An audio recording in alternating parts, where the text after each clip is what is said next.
Nós vamos abrir a palavra de Deus no texto que vamos meditar em Marcos 6. Marcos capítulo 6, versos 45 a 56. Marcos 6, 45 a 56. Jesus anda por sobre o mar. Logo a seguir, compeliu Jesus os seus discípulos a embarcar e passar adiante para o outro lado, a Betsaida, enquanto ele despedia a multidão. E tendo-os despedido, subiu ao monte para orar. Ao cair da tarde, estava o barco no meio do mar e ele sozinho em terra. E vendo-os em dificuldade a remar, porque o vento era contrário, por volta da 4ª vigília da noite, veio ter com eles, andando por sobre o mar, e queria tomar-lhes a dianteira. Eles, porém, vendo andar sobre o mar, pensaram tratar-se de um fantasma e gritaram, pois todos ficaram aterrados à vista dele. Mas logo lhes falou e disse, tende bom ânimo, sou eu, não temais. E subiu para o barco para estar com eles, e o vento cessou. Ficaram entre si atônitos, porque não haviam compreendido o milagre dos pães. Antes o seu coração estava endurecido. Estando já na outra banda, chegaram à terra em Genezaré, onde aportaram. Saindo eles do barco, logo o povo reconheceu Jesus, e percorrendo toda aquela região, traziam em leitos os enfermos, para onde ouviam que ele estava. Onde quer que ele entrasse, nas aldeias, cidades ou campos, punha os enfermos nas praças, rogando-lhe que os deixasse tocar, ao menos na orla de sua veste. E quantos a tocavam, saíam curados. Amém. Quando Jesus vem ao nosso encontro nas tempestades. Na introdução eu quero focar 3 aspectos. O primeiro aspecto que esse texto nos ensina é sobre as férias frustradas. Nós já tratamos disso quando examinamos o texto anterior. Vocês sabem que o contexto aqui é o contexto de férias frustradas. E eu não sei se você já passou por isso.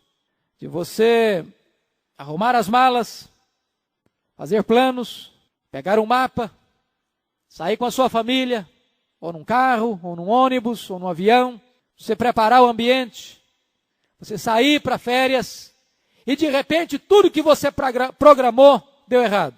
Tudo que você planejou, nada aconteceu. O que está acontecendo aqui é exatamente isso. Jesus estava saindo de férias com os seus discípulos. O contexto é que eles não tinham tempo para comer. Segundo, eles estavam tristes, porque João Batista tinha sido degolado na prisão de Maquerós. Por esta causa, Jesus toma a iniciativa de sair com eles para um lugar deserto, para descansarem. E o fato é que quando eles chegaram neste local, a multidão já havia antecipado a eles, e quando lá chegaram, tinha uma grande multidão. E Jesus, em vez de despedir a multidão e continuar de férias, diz a Bíblia que Jesus interrompe as férias e passa o dia ensinando a multidão. Quando chega a tarde, os discípulos incomodados buscam uma saída, buscam uma alternativa. E chegam para Jesus e dizem, mestre, despede o povo, manda o povo embora. Está ficando tarde, eles precisam comer alguma coisa. Esse lugar é perigoso, esse lugar é deserto. E Jesus surpreendentemente diz para eles, dai-lhes vós mesmos de comer. Parecia uma coisa ilógica, irreal, utópica. Alguém perguntou, onde compraremos pães? Filipe salta à frente, com a sua mente empírica, prática, e disse, o problema não é onde. O problema é que precisaríamos de pelo menos 200 denários para comprar um pedaço de pão para cada um. Jesus então pergunta, quantos pães tendes? E de ver. E fizeram então uma investigação entre a multidão.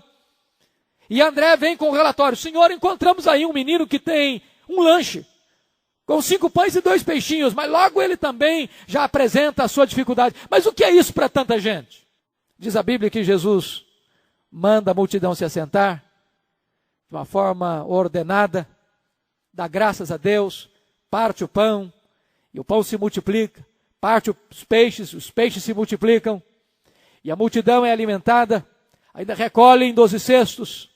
E diz a Bíblia que imediatamente Jesus ordena aos discípulos embarcar e voltar para casa. Férias frustradas. Segundo aspecto, uma volta para casa antecipada. Notem vocês que logo a seguir, versículo 45, compeliu Jesus os seus discípulos a embarcar. Versículo 46 diz, e tendo-os despedido, subiu ao monte para orar. O que está acontecendo aqui? Jesus despede os discípulos antes de despedir a multidão. A grande questão é por quê? Se a intenção daquela viagem era férias com os discípulos, por que Jesus não despede a multidão primeiro e fica com os discípulos? Talvez até mais tarde poderia despedi-los, mas por que os despede antes de despedir a multidão? E eu vou lhes dar pelo menos duas razões que penso eu estar no espírito do texto. Primeiro, quando Jesus despede a multidão primeiro, Jesus estava poupando os discípulos de uma tentação, uma grande tentação. Por quê? Porque João, quando relata esse mesmo texto, nos informa que a multidão, ao comer do pão, desejou arrebatar Jesus para fazê-lo rei, para fazer dele um Messias terreno.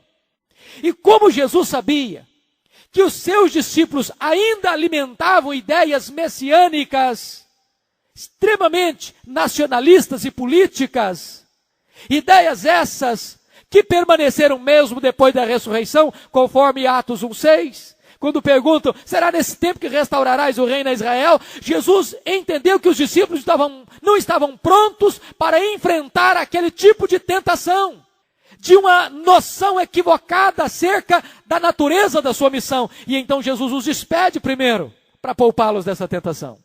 A segunda razão, porque os despede, é para interceder por eles. Porque notem vocês, ao cair da tarde, versículo 47, versículo 46 ainda, tendo os despedidos, subiu ao monte para orar. Ao cair da tarde estava o barco no meio do mar, e ele sozinho em terra. E vendo-os em dificuldade a remar, porque o vento era contrário. Notem vocês que Jesus sobe ao monte para orar. E orar por quê? Por que Jesus, ou para que Jesus, o que motiva Jesus a orar? Se vocês perceberem, todas as vezes que Jesus enfrentou uma tentação satânica, Jesus se refugiou em oração. E ele nos ensinou, orai e vigiai para que não entreis em tentação. A popularidade proposta pela multidão era uma tentação para Jesus, porque visava desviá-lo da cruz. Mais tarde, daqui a pouco, Pedro vai fazer o mesmo. Quando Jesus disse que ele iria ser entregue nas mãos dos pecadores, ia ser preso, ia ser morto, Pedro chamou à parte e começou a repreender, dizendo, Senhor, de jeito nenhum faças isto. Arreda Satanás, disse Jesus. Porque não cogita das coisas de Deus, sim das coisas dos homens. Ou seja, o humanismo é satanismo na perspectiva de Jesus. Qualquer caminho que desvie Jesus do Calvário é satânico. E Jesus enfrenta isso com oração. A segunda razão por que ele está orando é porque ele está intercedendo pelos seus discípulos. E por que motivo? Pelo menos por dois. Diz o texto aqui que o coração dos discípulos estava endurecido. Meus irmãos, isso é para nós uma lição tão séria. Porque se esses homens que andaram tão pertinho de Jesus, que viram os milagres de Jesus, que ouviram pessoalmente Jesus, conforme João escreve na sua primeira carta, que os nossos olhos viram, que os nossos ouvidos ouviram, que as nossas mãos apalparam, é isso que nós anunciamos a vocês. Se esses homens ainda enfrentam o dilema de um coração endurecido, muito mais nós, tantas vezes, não temos a percepção clara de quem é Jesus. Então Jesus discerne que o coração deles está endurecido, que eles não têm clareza de quem é Jesus ainda. E a segunda razão por que Jesus está intercedendo por eles é porque Jesus percebe que no coração deles ainda não havia um profundo amor e compaixão pela multidão que estava como ovelhas sem pastor. Por isso Jesus está no monte intercedendo.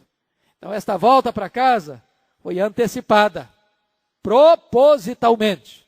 Terceira coisa da minha introdução é uma volta para casa turbulenta. Ora, se as férias se frustraram, o que nós esperaríamos, pelo menos, é que a viagem de volta para casa fosse serena e tranquila. Foi o que não aconteceu. Porque quando você sai de férias, de repente não deu certo, Ok, a gente volta para casa, faz de conta que está de férias, dá uma relaxada. Mas imagine você botando toda a bugiganga dentro do carro, e depois que você chega no local de destino, agora sim, eu vou arrumar as malas, fazer as malas, está na hora. Quando você vai desfazer as malas, um telefonema de urgência, volta logo. E quando você volta, o carro quebra, não tem oficina por perto, o pneu fura, não tem borracharia por perto, e não tem nem água para beber, e você começa a entrar em pânico. A situação desses homens não é diferente, eles estão voltando para casa agora, e eles são colhidos por uma tempestade. A viagem de volta para casa é turbulenta. E aqui que nós encontramos algumas lições muito oportunas para o nosso coração nesta tarde. Primeiro ponto que eu chamo a sua atenção nesse estudo, dada essa introdução, são as grandes tempestades da vida. As grandes tempestades da vida. Eu estou seguro disso, irmãos, de que muitas vezes as maiores, mais assoladoras e mais perturbadoras tempestades não são aquelas que acontecem fora de nós, são aquelas que acontecem dentro de nós. Não são as tempestades das circunstâncias, são as tempestades dos sentimentos. Não são os fatos, são os sentimentos. Os tufões mais violentos não são aqueles que agitam as circunstâncias, mas aqueles que deixam em turbulência a nossa alma. Não são aqueles que nos ameaçam levar para o fundo do mar, mas são as geleiras que se derretem como uma avalanche nas montanhas alcantiladas do nosso próprio coração e que nos afogam em desespero. E aqui nós encontramos algumas tensões muito sérias que eu chamo a sua atenção nesta tarde. Primeira tensão que esse texto encerra. Como é que você vai conciliar obediência com turbulência? Ou seja, quando a obediência nos empurra para o olho da tempestade. Você pode entender isso? Quando a obediência empurra você para o olho da tempestade. Porque o texto informa, logo a seguir, compeliu Jesus os discípulos a embarcar. Jesus não pediu, não solicitou, não sugeriu. Jesus ordenou, compeliu, obrigou. E quando eles obedecem, eles entram no olho da tempestade. Quando eles fazem o que Jesus mandou fazer, quando eles estão no centro da vontade de Deus, eles são apanhados por uma tempestade. É mais fácil entender que quando você está obedecendo a Deus, as coisas vão bem, mar de rosas, e você caminha por jardins engrinaldados de flores, e não pela fornalha acesa da aflição. Não é verdade? Mas como entender que quando você está fazendo a vontade de Deus, andando conforme Deus mandou você andar, mesmo a contragosto, porque você queria estar de férias, mas as férias foram frustradas, e Deus diz para você, vai, você vai, e quando você vai, você enfrenta um problema. Isso significa uma coisa, para você e para mim, que presença de problemas não é sinal de estarmos fora da vontade de Deus. Enfrentar problemas não é sinônimo de indiferença de Deus. Vida cristã não é uma sala VIP. Vida cristã não é uma redoma de vidro, nem um paraíso na terra. Quando Davi foi ungido rei no lugar de Saul, a unção sobre Davi não o levou ao trono, levou à caverna. Às cavernas úmidas, aos desertos tórridos, às fugas mais perigosas, da loucura de um rei. Você poderia pensar, puxa vida, eu pensei que o homem fosse ungido, no dia seguinte guindado ao trono. Por que Deus não botou Davi logo no trono, no dia seguinte? Por que Davi, depois de ungido, tem que passar por tantas tempestades antes de chegar ao trono? Porque Deus estava preparando Davi para o trono. Deus estava arrancando Saul do coração de Davi, para que Davi ocupasse o lugar de Saul. E o bisturi que Deus estava cirurgiando Saul interno do coração de Davi, era a loucura de Saul. Muitas vezes, Deus usa as circunstâncias adversas para trabalhar em nós, para sermos treinados na experiência da vida cristã. Quando você olha para a experiência do apóstolo Paulo, Deus dá uma ordem para ele, para Barnabé e para ele, lá em Atos 13, que eles deviam ser separados e enviados para a primeira viagem missionária. E eles obedecem, e ele é apedrejado. Na segunda viagem ele quer ir para a Ásia e Deus diz, não, não é para a Ásia, você vai para a Europa. E ele entra na Europa e é açoitado. E ele quer voltar para oferecer ofertas de amor à igreja pobre de Jerusalém. E eles dizem para ele, você vai ser preso. Ele diz, eu estou pronto a morrer. E Deus aparece para ele em Jerusalém e diz, coragem, Paulo, porque como você deu testemunho em Jerusalém, eu quero que você dê testemunho em Roma. E ele pegou o navio para Roma e enfrentou um naufrágio. E ele que tanto queria visitar Roma, chega em Roma com algemas nas mãos. O maior homem da história do cristianismo. Mas este homem vai dizer, eu quero que vocês saibam que as coisas que me aconteceram têm antes contribuído para o progresso do evangelho. Que coisas, Paulo? Que coisas?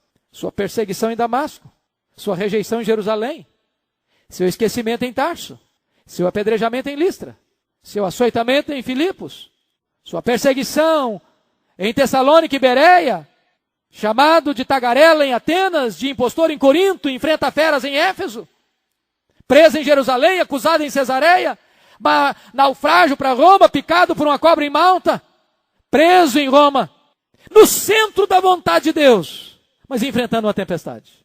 Como conciliar isto? Você está no centro da vontade de Deus e enfrentando uma grande tempestade na vida. Esta é a atenção desse texto. Segundo lugar, vamos em outra atenção. Quando Deus parece demorar, você lida com isso? Isso acontece com você? Deixa eu fazer uma consulta. Não tem acanhamento de me responder. Quem aqui ora por uma causa há mais de 5 anos sem ter recebido ainda a resposta da sua oração? Levanta a mão, só para eu saber. A maioria de nós.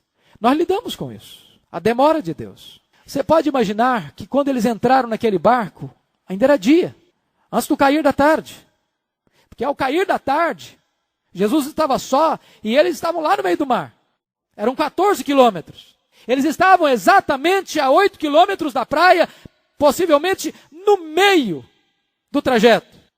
E agora a quarta vigília da noite, ou seja, das 3 da madrugada às 6 da manhã, e eles estão no pivô da crise, no epicentro da tempestade, no meio do problema.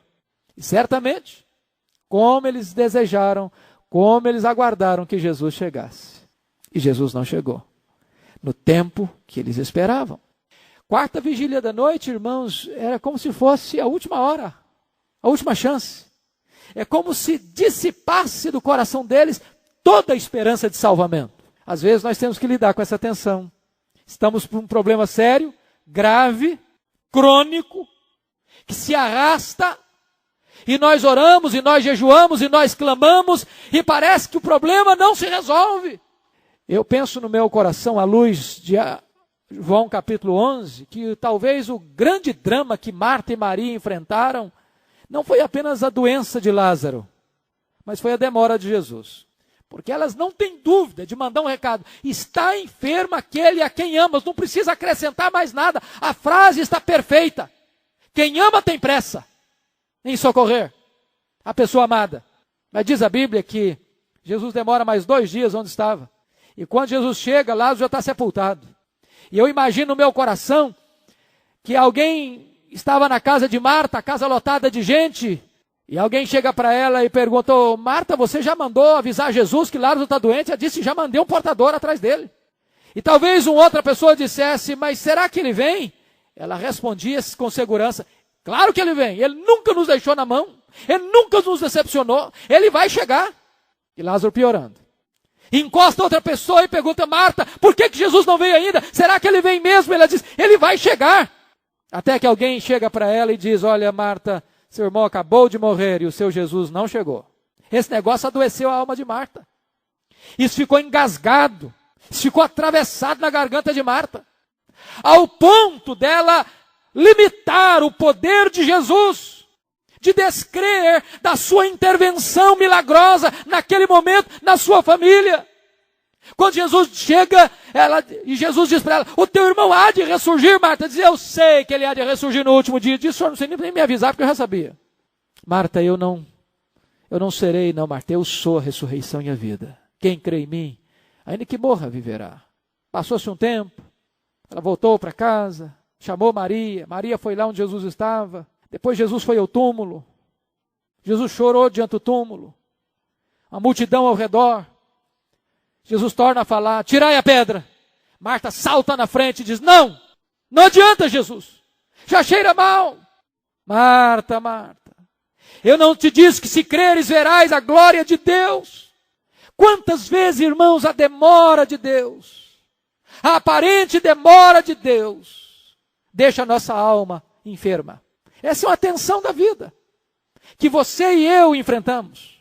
Mas na verdade Jesus não chegou atrasado, nem no Mar da Galileia, nem na aldeia de Betânia. Lá no Mar da Galileia, Jesus estava no monte, e Jesus estava vendo o que eles estavam enfrentando, e lá em Betânia, Jesus já sabia que Lázaro estava morto, e disse, eu vou lá para levantá-lo, para acordá-lo, para ressuscitá-lo. Os nossos problemas não apanham Jesus de surpresa. As nossas dores que nos afligem não apanham Jesus de surpresa. Ele sabe onde você está, Ele sabe como você está, e Ele sabe o que vai fazer. Mas há uma terceira atenção, irmãos, nesse texto. A terceira atenção é quando Deus parece silencioso. Você já parou para perceber que quando você está passando um momento de pânico, você clama pelo nome de Deus instintivamente? Louvado seja o Senhor por isso, né? Até na hora de susto, num piscar de olhos, você clama pelo nome do Senhor. E eu fico imaginando mais de 9 horas dentro daquele barco. 9 horas de pânico. Porque basta alguns segundos de pânico para você ficar com taquicardia. Imagine 9 horas. O vento era contrário ao cair da tarde. E eram 3 horas da madrugada e eles estavam no meio do mar ainda, rodopiando, sem direção nenhuma, sem capacidade nenhuma de administrar o problema. O barco estava indo a pique. E certamente aqueles homens devem ter clamado e clamado com toda a força da alma deles. E a única voz que ouviram foi o silêncio de Deus e o barulho das ondas. Eu quero lhes dizer que muitas vezes o silêncio de Deus é mais alto e grita mais aos nossos ouvidos do que o barulho das circunstâncias. Como lidar com isso? Como encarar uma situação dessa? Como a que Jó encarou? Vocês conhecem a história. De perder os bens, os filhos, a saúde, a compreensão da esposa, dos amigos, ser jogado na sarjeta, de erguer aos céus a sua dor, seu clamor, as suas perguntas, os seus porquês, os seus paraquês. E a única voz que escutar do céu foi o silêncio total, absoluto de Deus. Tem hora que a nossa dor é a mesma dor de Absalão. Vocês lembram de Absalão? Quando não podia ver o pai. Quando o pai se recusava a vê-lo. Quando o pai até permitiu ele voltar para Jerusalém, mas disse, não quero que ele veja a minha face. E um dia Absalão mandou um recado para o pai, pai, eu prefiro que o senhor me mate, mas que o senhor fale comigo. Talvez uma das dores mais cruéis da vida, mais dramáticas da vida, é você ter a percepção e o sentimento do silêncio de Deus. Mas o silêncio de Deus é pedagógico. O silêncio de Deus é proposital. Deus não é sádico. Deus não quer o seu mal. Deus não é um pai carrasco. Ele é cheio de amor e de graça. Quando Deus está silencioso, é porque Ele está trabalhando um projeto maior. É porque os seus olhos conseguem enxergar na diversidade dessas circunstâncias amargas e cruéis um mosaico mais bonito. Ele está vendo o fim, Ele está vendo o propósito, Ele está vendo a finalidade, Ele está vendo o fim glorioso que todas essas coisas promovem e produzem. E nós podemos falar pela fé, sabemos que todas as coisas cooperam para o bem daqueles que amam a Deus. Daqueles que são chamados segundo o seu propósito. Por isso, irmãos, eu chamo a sua atenção para nós olharmos o segundo ponto da nossa mensagem. Primeiro, foram as grandes tempestades da alma. Segundo ponto, quando Jesus chega nas tempestades da nossa vida. Eu fico pensando que o problema na nossa vida é como a onda do mar. Quando a onda se quebra na praia, a outra já vem se formando. Não é assim? Se acaba se desvencilhar de um problema, já tem outro. Quando você pensa que aquele já está morrendo na praia, levanta-se outra onda. Você tenta se levantar de um solavanco. E a outra onda chega. Mas eu quero dizer uma coisa para você. Jesus não prometeu para nós vida fácil. Nem viagem calma. Ele prometeu chegada segura. Vão indo de força em força. Cada um deles comparece diante de Deus em Sião. Firme, querido. Coragem. porque ninguém vai ficar pelo meio do caminho. Aquele que começou a boa obra em vós, há de completá-la até o dia de Cristo Jesus, porque o texto vai nos dizer que Jesus vem ao nosso encontro na hora da nossa tempestade. E aqui eu chamo a sua atenção para algumas lições. Primeiro, Jesus sempre vem ao nosso encontro na hora da tempestade. Vou dizer uma coisa para você, à luz desse texto. As tempestades não são autônomas, nem chegam por acaso. Elas não apenas não apanham Deus de surpresa, elas estão na agenda de Deus. Elas estão no currículo de Deus. Elas estão no programa de Deus. Deus é soberano e nada escapa ao seu controle. Quero lhe dizer que as tribulações são recursos pedagógicos de Deus, para Deus trabalhar na sua e na minha vida. E Jesus Cristo foi ao encontro deles. Não atrasado, na hora certa. Não dentro da agenda deles, dentro da agenda de Deus. Não da maneira deles, mas da maneira soberana que Ele decide chegar na nossa vida. Por isso, em segundo lugar, Jesus vem ao nosso encontro ainda aqui na quarta vigília da noite. E eu creio que a quarta vigília da noite é sugestiva. Os estudiosos dizem que o período mais escuro da noite não é a meia-noite. É exatamente na madrugada, no período que precede a aurora. A quarta vigília da noite é o tempo em que você joga a toalha, que você chega no fim do túnel, que você chega no fim do poço, no fundo do poço, que você decreta a sua falência, que você reconhece, ou Deus faz um milagre ou não tem jeito. Quando você admite que as suas forças, as suas reservas, os seus recursos, os seus métodos são insuficientes para sair dessa crise. É nesta hora que você pensa que não tem mais jeito, é que Ele chega. Quando parece que toda a esperança já se dissipou. Agora preste atenção, muitas vezes Deus nos livra da tempestade. É verdade. Outras vezes, Deus nos livra não da tempestade, mas na tempestade. Outras vezes, Deus nos livra através da tempestade. Deus não poupou os amigos de Daniel de entrarem na fornalha ardente. Deus não poupou Daniel da cova de leões, mas os poupou na fornalha e na cova dos leões. Mas às vezes, Deus não nos poupa nem mesmo da morte. Deus não poupou Paulo da guilhotina, mas levou para o céu através do martírio. A quem mais Deus honra? Quem tem mais fé? Os que vivem pela fé ou os que morrem pela fé? Os que são livres? Ou os que se capitulam e tombam em campo de batalha? Não sabemos. O mesmo livro de Hebreus que fala dos heróis da fé, que foram poupados do fogo e da boca dos leões pela fé, dizem que também pela fé foram cerrados ao meio. De tal maneira que um mártir não experimentou um milagre menor do que aquele que morreu pela fé. Podemos dizer como o apóstolo Paulo, se vivemos para o Senhor, vivemos, se morremos para o Senhor, morremos, quer pois vivamos, quer pois morramos, nós somos do Senhor. E Paulo vai dizer, nem morte, nem vida pode nos separar do amor de Deus que está em Cristo Jesus, nosso Senhor. Terceira coisa, Jesus vem ao nosso encontro, caminhando sobre as ondas. Eu acho isso maravilhoso. Porque Jesus, além de vir, ele vem de uma maneira inusitada, inesperada. E quando Jesus vem caminhando sobre as ondas, ele está ensinando alguma coisa. Tudo em Jesus é pedagógico. E ele está ensinando duas coisas.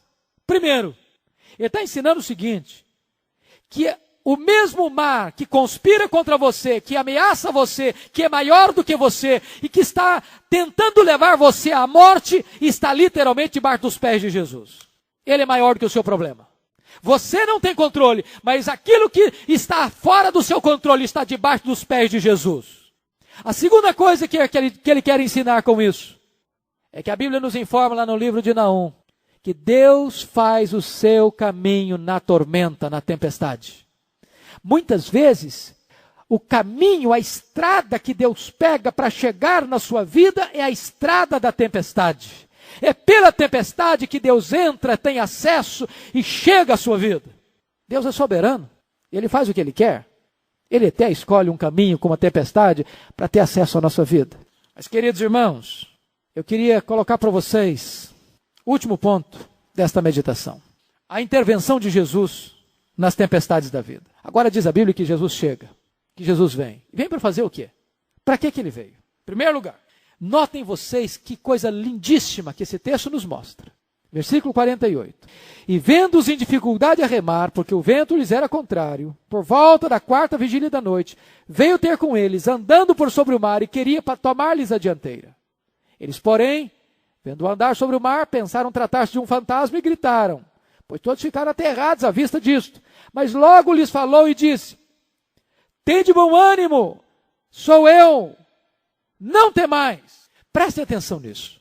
Há 2 textos que falam de tempestade no ministério de Jesus. O primeiro foi quando ele acalmou o mar, estando dentro do barco com os discípulos. Daquela feita, primeiro Jesus acalmou o mar, depois se dirigiu aos discípulos. Agora, Jesus primeiro se dirige aos discípulos para depois acalmar o mar. Por quê? Por quê? Porque Jesus estava exatamente percebendo que o problema maior daqueles discípulos não era mais o mar, era o coração deles. Não era mais o mar, era a alma deles.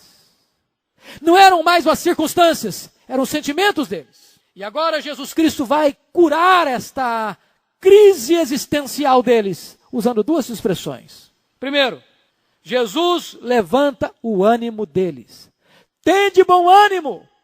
Eu gosto disso, irmão, sabe por quê? Jesus poderia censurar de novo aqueles discípulos, mas Jesus é tão terno e tão doce, e tão meigo, e tão compreensivo, que quando ele vê uma pessoa quebrada, ele não esmaga a cana quebrada. Jesus nunca humilhou uma pessoa, nunca. Quando ele percebeu que aqueles homens estavam extremamente esgotados emocional e espiritualmente, Jesus procura renovar o coração deles. Tende bom ânimo, tende bom ânimo. Levantem a cabeça, ergam os olhos, tomem força, encorajem-se. Mas a segunda palavra que Jesus vai dizer para eles é de que o antídoto para o nosso medo é o próprio Jesus, é a própria presença de Jesus. Preste atenção na expressão. Tende bom ânimo, sou eu, não temais. Notem que entre o desânimo e o medo, ou entre o ânimo e o medo, está Jesus. A única maneira de você eliminar o medo pelo ânimo é com Jesus. Sem Jesus, o medo prevalece. Sem Jesus, o desânimo toma conta. Não há forma do homem sentir-se animado na tempestade, a não ser pela presença de Jesus. Aqui está a grande diferença entre a autoajuda e a ajuda do alto. A autoajuda é quando a pessoa diz o seguinte, a força está em mim. Eu tenho a força. Eu sou forte. Eu sou poderoso. Eu consigo. Eu vou para frente. A ajuda do alto é quando Deus diz coragem. Porque eu sou contigo. Porque eu estou aqui. Porque eu sou a sua fortaleza. Porque eu conduzo você em triunfo. Levanta a sua cabeça. Isso não procede de dentro. Isso procede de cima. O cristianismo deveria ser a maior força de ajuda do alto da humanidade. A pregação do cristianismo é uma pregação que levanta o homem do seu abatimento, da sua prostração, do seu desânimo. E a única maneira de fazer isso é dizer, eu estou aqui, sou eu. É por causa de Jesus. Segunda coisa, Jesus vem para acalmar as tempestades das circunstâncias. Ele acalmou o coração, agora ele acalma a circunstância. Isso é maravilhoso, porque também ninguém aguenta uma viagem toda de turbulência. Lembram que até no naufrágio de Paulo, teve uma hora lá que eles chegaram nos bons portos. Tem tufão, tem vento contrário, tem naufrágio, mas tem bons portos também. De vez em quando Deus nos dá um refresco. Só um detalhe, lugar de descansar não é aqui não. Há um descanso para o povo de Deus. Paraíso não é aqui também não. Aqui é luta, aqui é prova, aqui é vale, aqui temos aflição, aqui choramos. Aqui precisamos da graça, da força, do ânimo, do encorajamento dos irmãos. Aqui nós precisamos de que Jesus intervenha sempre para acalmar as nossas tempestades. E ele chega e o vento cessa. Ele entra no barco e o vento cessa. Que coisa boa. Eu não sei qual é a tempestade da sua vida que está precisando ser cessada. Eu não sei qual é o problema da sua vida que se levantou como o mar da Galileia. Preste atenção nisso.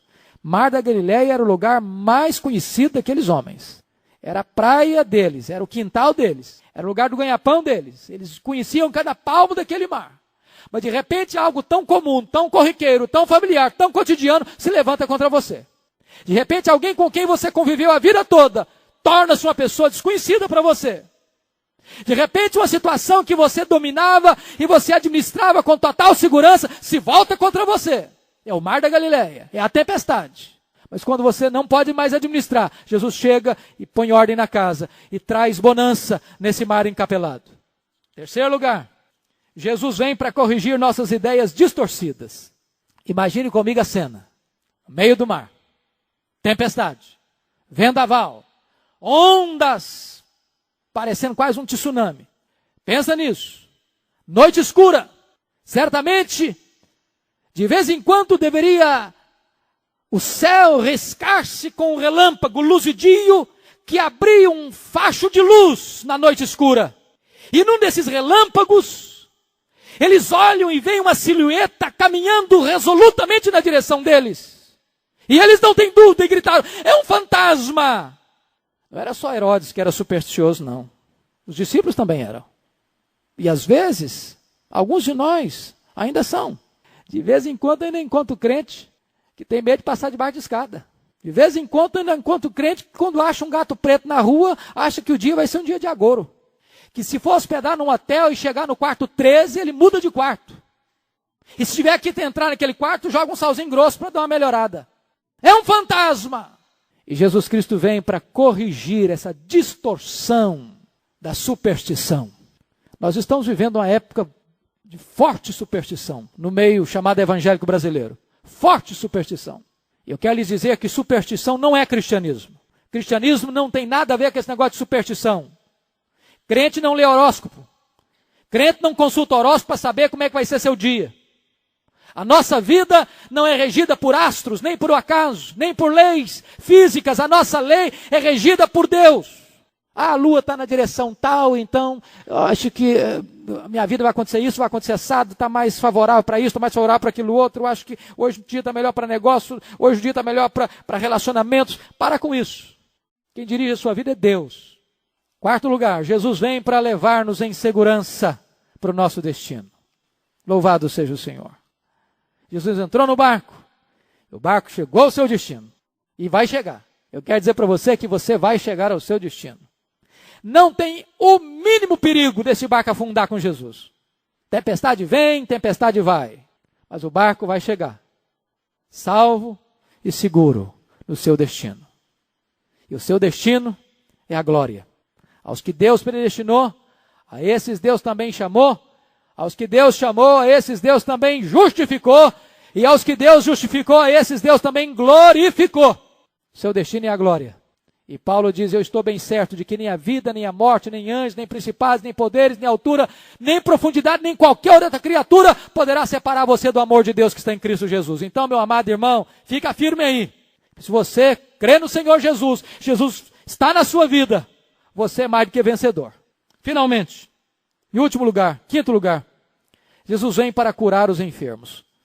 Notem vocês, quando Jesus chega do outro lado, Jesus tinha denunciado os discípulos que o coração deles estava duro. Às vezes, quem anda mais perto de Jesus, endurece o coração às vezes. Quando eles chegam do outro lado, a multidão fica sabendo, e por onde Jesus passa, por campos, vilas e cidades, as pessoas vão trazendo nas macas, para as praças, as pessoas doentes, rogando a Jesus, que pelo menos essas pessoas pudessem tocar na orla de suas vestes. E diz a Bíblia que todos que tocavam eram curadas. Às vezes as pessoas criam elementos místicos para cura, mas não tem nenhum tipo de cura estereotipada no Novo Testamento. Algumas pessoas foram curadas quando Jesus as tocou. Outras pessoas foram curadas quando elas tocaram em Jesus. Outras pessoas foram curadas sem toque nenhum. Outras pessoas foram curadas à distância. A verdade bíblica é que Jesus cura. O método, ele quem sabe. Ele é soberano para escolher aquele que melhor lhe convier, segundo a sua boa, perfeita e agradável vontade. Mas tem uma lição aqui. Não deveríamos nós ter a mesma atitude destes que trouxeram as pessoas aflitas, carentes, necessitadas, enfermas, para que Jesus as toque, para que elas toquem Jesus? Não deveríamos nós ter muito mais urgência em trazer as pessoas para o grande médico, supremo médico, médico dos médicos, para que Jesus as perdoe, as liberte e as cure e as salve? Que Deus nos ajude, que Deus nos dê graça, que Deus nos encoraje, que Deus nos console, que Deus nos anime, que Deus nos revigore a alma nesta noite, queridos, através da sua palavra. Nós queremos orar por você, pedir ao Senhor, como aqueles tripulantes daquele navio que ia para Roma, um dia pediram: Senhor, faz amanhecer o dia. Talvez você está passando por uma tempestade longa, talvez você só vê escuridão à sua volta, e você crê que Deus está aqui, que Deus é poderoso, que Deus ouve o seu clamor, que Deus ouve a igreja, e você quer colocar essa causa diante de Deus. Então vem aqui à frente, vem orar ao Senhor.